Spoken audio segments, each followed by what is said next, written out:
Bonjour et bienvenue dans l'invité de l'économie. Je suis aux rencontres économiques d'Aix-en-Provence et je reçois Elsie Milane, chercheuse à l'Imperial College de Londres, militante libanaise pour le climat et directrice du secrétariat du réseau européen des jeunes pour l'énergie. Bonjour Elsie Milane. Bonjour. On vous présente souvent comme étant l'une des meilleures spécialistes du climat dans la zone MENA, c'est-à-dire en gros Moyen-Orient et Maghreb.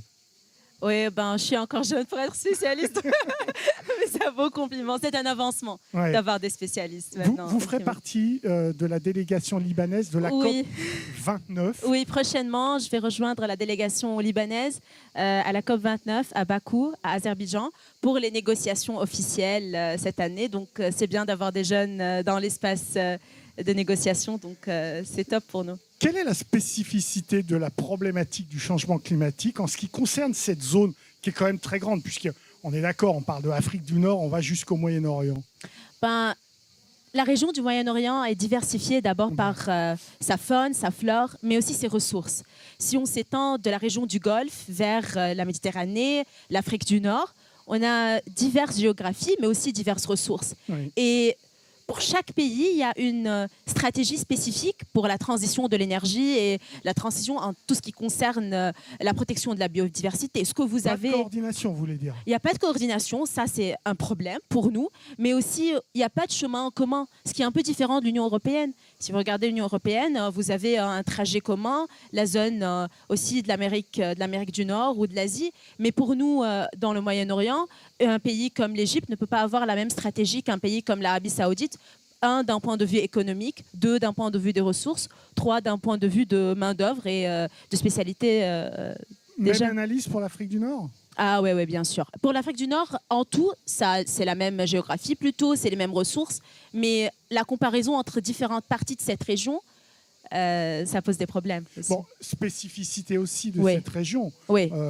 Gros producteur d'hydrocarbures, on bien est d'accord sûr, aussi. Bien sûr, ouais, ça c'est un grand problème parce que c'est un problème et c'est aussi un atout. C'est une chance d'abord pour les pays du Golfe d'avancer, d'être les premiers à mettre tous les capitaux dans la transition de l'énergie, puisque c'est eux, disons, si on regarde Aramco par exemple, c'est l'une des plus leader saoudien du pétrole. Oui, les Saoudiens, mais aussi l'Émirat arabe uni, ils ont un capital qu'ils peuvent utiliser et investir pour accélérer la transition.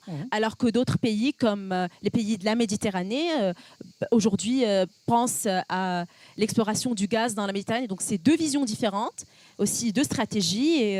Mais franchement, ça a été dur à la COP 28 de leur arracher aux pétromonarchies le fait d'avoir un horizon de la fin du pétrole. Ah oui, ça c'était trop dur.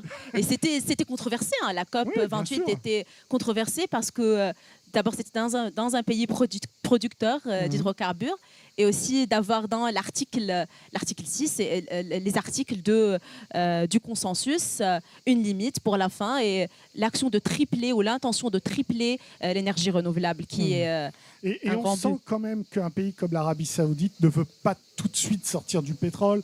Il a besoin d'un pétrole cher en ce moment pour sans doute assurer sa transition, etc.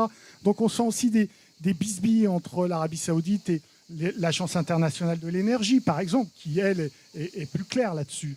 Ah oui, plutôt l'Agence internationale de l'énergie a une stratégie concrète pour les pays, alors que l'Arabie saoudite a sa propre vision de 2030 dans laquelle le prince saoudien a des stratégies, des idées qu'il veut transformer du papier vers le concret. Donc concrètement, pas de volonté commune au Moyen-Orient sur la stratégie à adopter pour le climat. Oui, plutôt il n'y a pas de volonté commune, mais aussi c'est pas la priorité. Pas de volonté politique non plus. C'est pas la priorité politique aujourd'hui. C'est aussi un grand problème pour les pays de la région parce qu'il y a beaucoup de problèmes économiques, sociaux qu'ils doivent résoudre avant de passer vers une vision commune pour la transition d'énergie. Alors comment on travaille quand on est militante et qu'on est spécialiste de cette région-là où on sent qu'il n'y a pas d'envie, quoi?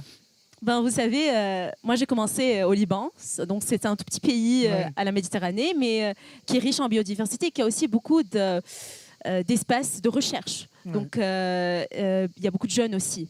Après l'explosion du 4 août 2020, Ouais, nous dans a- le port du port de Beyrouth. Ouais. Nous avons vu un rassemblement régional autour d'une cause commune que nous devons bâtir des villes plus durables. Ah oui, il y a une prise de conscience Il y à a une partir prise de cet conscience. accident. Oui, bien sûr, parce que c'est un pays qui a toujours été un leader dans tout ce qui est culture, politique, sujets sociaux, mais qui est aussi aujourd'hui un modèle de désastre. Donc tout le monde a eu une prise de position comme un événement que c'est quelque chose qu'on doit résoudre. Alors on a vu beaucoup de pays qui ont envoyé des aides pour travailler dessus, et il y a des jeunes qui sont mobilisés partout dans la région arabe, dans la région de la Méditerranée, mais aussi dans le pays. Et ça donne l'espoir alors aux recherches. Mobilisation très forte des jeunes, vous le dites, à partir de cet accident Oui, à Beyrouth. oui. Est-ce que vous avez sémé dans l'ensemble de la région avec d'autres jeunes ou pas? Oui, oui. On a Vous après. êtes vraiment présent partout? Ah oui, on est présent partout, on a des petites coalitions partout. Alors moi, j'ai pu participer à la COP28 grâce à un soutien de la région de la région du MENA. Donc Ouais. il y avait deux groupes des jeunes avec le Arab Youth Center. Donc c'est un centre qui aide un peu les jeunes à travailler pour des causes communes, dont le changement climatique. Il y a aussi de nouvelles initiatives, comme par exemple Prosperity Institute, Prosperity 20. C'est une initiative par les Émirats arabes unis et les institutions publiques du pays pour aider les jeunes un peu à trouver leur voie dans tout ce qui est transition de l'énergie. Et ce serait quoi vos premiers objectifs? D'abord, avoir un chemin commun. Voilà, c'est d'établir ce réseau. Bien sûr. Ouais. Deux, de ne pas avoir ces promesses de Gascon, donc Ouais. des promesses, Des fausses promesses. de fausses promesses, bien Ouais. sûr. Et trois, d'aider les jeunes à avoir accès à au monde des affaires, au monde de l'économie, au monde des green jobs ou des boulots verts Ouais. pour pouvoir contribuer à cette transition d'énergie et au changement climatique. Parce que dans cette région, la majorité de la population, c'est des jeunes. Donc, il faut les préparer pour qu'ils puissent travailler dans le futur ou exécuter cette vision qui doit aujourd'hui être commune pour nous tous. Vous dites, c'est vrai, il y a des pétromonarchies, donc il y a de l'argent, Oui, il y a du capital. oui. Est-ce que vous voyez cet argent investi dans l'innovation pour éviter la catastrophe climatique? Au niveau des recherches, oui. L'innovation, c'est au centre de toutes Ouais. les recherches. Vous avez des entreprises qui captent le carbone, vous avez des entreprises qui proposent la transition écologique en agriculture, dans les transports, etc. Oui, oui, et c'est plutôt les sujets de mes recherches à Imperial College London. On travaille sur ça plutôt et on voit que les capitaux, ça s'est investi sur les recherches, les innovations dans cette région en grande pompe. Donc, Ouais.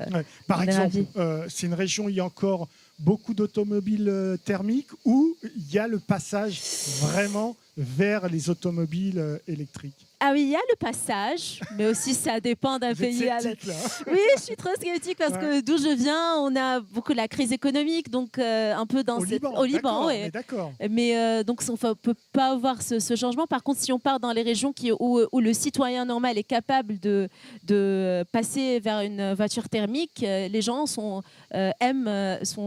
veulent faire ce changement et Bah, il y ils a sont un pouvoir encouragés. d'achat important dans Oui, ces oui. régions, quand ils peuvent passer sur des automobiles électriques, non? Oui, oui, oui. Mhm. Et il y a ce changement. Quand j'étais à Dubaï, j'ai pu voir ça aussi.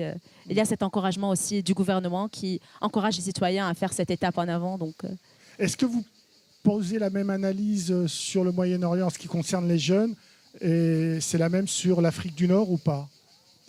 la motivation est la même. Moi, j'ai beaucoup d'amis qui travaillent dans cette transition et dans le climat en Afrique du Nord, notamment en Tunisie, au Maroc, en Algérie. Aussi, quand on se rencontre, on a une vision commune en tant que jeunes, ce qui nous encourage, Ouais. mais aussi des concentrations différentes. On se concentre sur des sujets différents. Donc, dans la région de l'Afrique du Nord, on est intéressé trop à la conservation de la biodiversité, aussi au préservage de l'environnement. Donc, c'est très intéressant pour nous. Je voudrais revenir sur une question précise. Est-ce que, comme l'Europe, la région MENA a un objectif de réduction des gaz à effet de serre? Parce que l'Europe a des objectifs 2030, 2050, etc. Est-ce qu'il y en a pour la zone MENA? Les objectifs, oui, il y en a. Mais Alors, est-ce qu'ils de sont... réduction, Oui, concrètement? mais est-ce qu'on a des données précises? Ça, c'est un grand problème. On n'a pas accès aux données comme à l'Union européenne. Alors moi, quand je fais des recherches, j'ai un accès aux chiffres, aux nombres, aux études effectuées par l'Union européenne. Il n'y a pas de transparence de la part des États Pas de tous les cette États, région non. pour...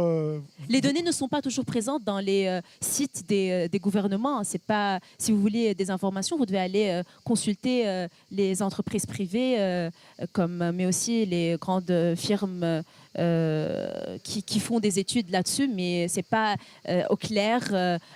Tout le monde, il n'y a pas aussi une orientation commune pour que tout le monde ait connaissance de ces objectifs. Donc c'est pas si clair, mais il y a une vision un peu vague de tout ce qui est objectif de la transition. Merci beaucoup Elsie Milan Merci. pour vos réponses. L'invité de l'économie, eh bien c'est terminé. Évidemment, vous pouvez retrouver cette émission sur france24.com, sur nos réseaux sociaux et sur nos podcasts. Au revoir.